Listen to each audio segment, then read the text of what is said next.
Os Estados Unidos da América colocaram suas tropas no Oriente Médio em total prontidão de combate para um ataque maciço à infraestrutura energética do Irã, já que as negociações voltaram a entrar em um impasse. O ministro da Defesa dos Estados Unidos, Pete Hegseth, declarou oficialmente hoje que o exército dos Estados Unidos recebeu ordens para colocar as tropas em prontidão para a retomada imediata das hostilidades contra o Irã, já que o cessar-fogo está chegando ao fim e o acordo de paz ainda não foi assinado. Embora os iranianos afirmem hoje que o Irã e os Estados Unidos alcançaram certo progresso nos esforços para firmar um acordo para encerrar a guerra, ainda existem divergências significativas. Mas, as negociações para encerrar a guerra da Rússia contra a Ucrânia também muitas vezes já estiveram em estágio final. Lembre-se das declarações de que 96% já estava definitivamente acordado, mas sempre resta a última questão sobre a qual não se consegue chegar a um consenso. Além disso, hoje o general Dan Kane explicou que as ações dos Estados Unidos no Estreito de Hormuz não são um bloqueio, como você poderia pensar, mas apenas um controle sobre os portos e a costa do Irã. Vamos discutir tudo isso nesta edição. Meu nome é Alexei Pitt e vamos discutir esse assunto juntos, mas antes de começarmos, peço que você se inscreva no canal, deixe um like neste vídeo e escreva qualquer comentário aqui embaixo, ficarei muito grato por isso. Além disso, inscreva-se no meu canal do Telegram, Pitt News, o link está na descrição deste vídeo. Lá publicamos notícias em tempo real assim que elas chegam. Então, a retórica em Washington sobre a guerra no Irã mudou novamente. E então, o ministro da Guerra dos Estados Unidos, Pete Hegseth, em uma coletiva de imprensa no Pentágono, alertou o Irã de que o atual bloqueio naval é apenas uma forma educada de conduzir os acontecimentos. Segundo ele, as Forças Armadas. Os Estados Unidos estão armados e prontos para atacar imediatamente as usinas elétricas do Irã, instalações de infraestrutura crítica de uso duplo e o setor petrolífero do país assim que receberem tal ordem. A seguir, uma citação de Pete Hegseth. Nossas tropas estão em máxima prontidão de combate para retomar as ações militares, caso esse novo regime iraniano faça a escolha errada. Agora estamos nos reequipando com armas mais poderosas do que nunca e com informações de inteligência melhores. Estamos prontos e preparados para atacar sua infraestrutura crítica de uso duplo, suas instalações restantes de geração de energia elétrica e sua indústria petrolífera. Mas preferiríamos não fazer isso. E essas palavras foram ditas durante o atual cessar-fogo entre os Estados Unidos e o Irã, que termina já na próxima semana, em 21 de abril. Além disso, Pete Hegseth declarou que, por ordem de Donald Trump, o Departamento de Defesa dos Estados Unidos fará tudo o que for necessário para que o Irã nunca tenha armas nucleares. Citação.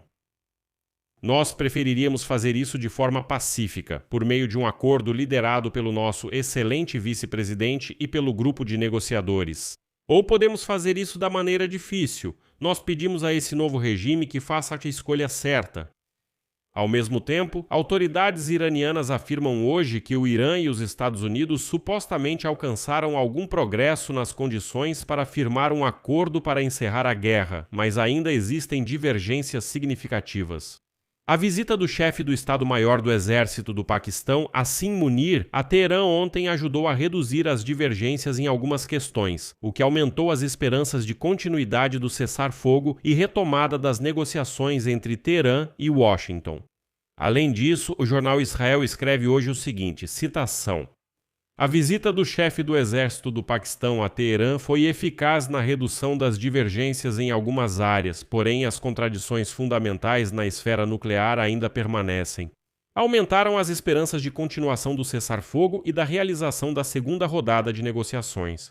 O destino do urânio altamente enriquecido do Irã e a duração das restrições nucleares para o Irã estão entre as questões mais controversas para as quais ainda não foi encontrada uma solução. Mais uma vez vou traçar um paralelo com a Ucrânia e a Rússia. Lembro que no ano passado a administração americana ainda assegurava que tudo já estava acertado. Bem, tudo já estava combinado. Restava a questão de Donbass, então Putin quer que os ucranianos saíssem de Donbass, mas os ucranianos obviamente não queriam fazer isso. E então diziam, ouçam, já 96% do acordo está pronto. Restam esses 4% e eles dizem respeito a Donbass, mas lá eles simplesmente não conseguem chegar a um acordo. E até hoje essas negociações continuam, o mesmo acontece aqui. Parece que já há progresso, chegaram a um acordo, mas sobre a questão principal, a questão nuclear, não há acordo. Ao mesmo tempo, o bloqueio marítimo ao Irã entrou em vigor na segunda-feira. E hoje o general do Exército dos Estados Unidos, Dan Kane, declarou que todos nós entendemos errado os americanos quando Donald Trump anunciou o bloqueio do Estreito de Hormuz. Segundo Dan Kane, as ações dos Estados Unidos representam um bloqueio dos portos e da costa do Irã, e não um bloqueio do Estreito de Hormuz. Se ouvir sobre navios passando pelo Estreito de Hormuz é outra coisa. Porque, mais uma vez, os Estados Unidos não estão bloqueando o Estreito de Hormuz, apesar de Donald Trump ter feito declarações desse tipo, e Dan Kane afirmou que não. Nós controlamos os portos e as costas do Irã para que nenhum navio entre lá. No entanto, o Comando Central do Exército dos Estados Unidos declarou que, em alguns dias, os militares americanos forçaram 14 navios a darem meia volta enquanto se dirigiam aos portos iranianos. Nenhum deles foi inspecionado, todos obedeceram às exigências voluntariamente. No Irã, por sua vez, afirmaram que a exportação de petróleo estaria completamente parada. O chefe do Comitê Conjunto dos Chefes de Estado-Maior, general Dan Kane, declarou que as forças americanas estão prontas para retomar operações de combate em grande escala a qualquer momento. Segundo ele, as forças navais perseguirão qualquer navio iraniano ou qualquer embarcação que tente fornecer apoio material ao Irã, independentemente da bandeira e da localização. E então, na quinta-feira, as forças navais dos Estados Unidos ampliaram as ações do bloqueio e agora ele se estende não apenas a embarcações específicas, mas também a cargas consideradas contrabando. Os Estados Unidos reconheceram oficialmente as seguintes categorias de mercadorias como contrabando. São armas e sistemas de armamentos, munições, materiais nucleares, petróleo bruto e derivados de petróleo, ferro, aço e alumínio. Bem, basicamente tudo o que pode ser usado de alguma forma pelo complexo industrial de defesa, tudo isso os americanos chamam de contrabando e não vão permitir que entre no Irã. O presidente dos Estados Unidos, Donald Trump, admitiu que espera que o bloqueio force o Irã a aceitar as condições americanas para o fim da guerra, principalmente abrir o Estreito de Hormuz para a navegação livre. Em tempos normais, cerca de 1/5 de toda a exportação mundial de petróleo e gás natural passa por ele. E hoje, Pete Hegseth se dirigiu diretamente à liderança iraniana e declarou que Teherã deve fazer uma escolha sábia ao se preparar para negociações com Washington. As palavras do ministro da Guerra de que o bloqueio é uma maneira educada de resolver a questão deixaram claro que o próximo passo, caso haja um impasse, serão ataques diretos à infraestrutura energética do Irã.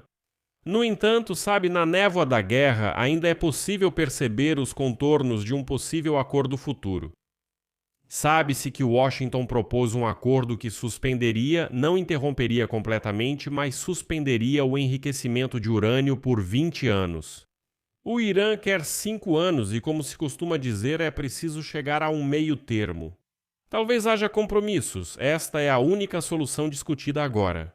Mas aqui é importante entender que, para o estabelecimento bem-sucedido da paz, é necessário um acordo que permita a cada uma das partes declarar vitória dentro do seu próprio país.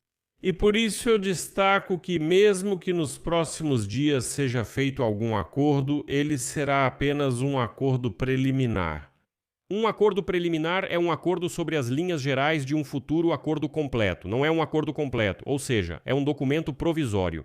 Para um acordo completo, eu acho que ainda serão necessárias semanas e meses de negociações. Por isso, agora estão sendo realizadas negociações para prorrogar o cessar-fogo e assinar um acordo preliminar, com base no qual, com base nesses princípios, as negociações futuras serão conduzidas. Ou então, Trump pode perder o controle e retomar as hostilidades para, mais uma vez, forçar uma nova rodada de negociações. Vou encerrar por aqui. Escreva sua opinião e suas conclusões nos comentários abaixo deste vídeo. Inscreva-se no canal, ative o sininho e não se esqueça de deixar o seu like. Se este vídeo foi interessante e útil para você, ficarei grato pelo seu apoio ao trabalho deste canal.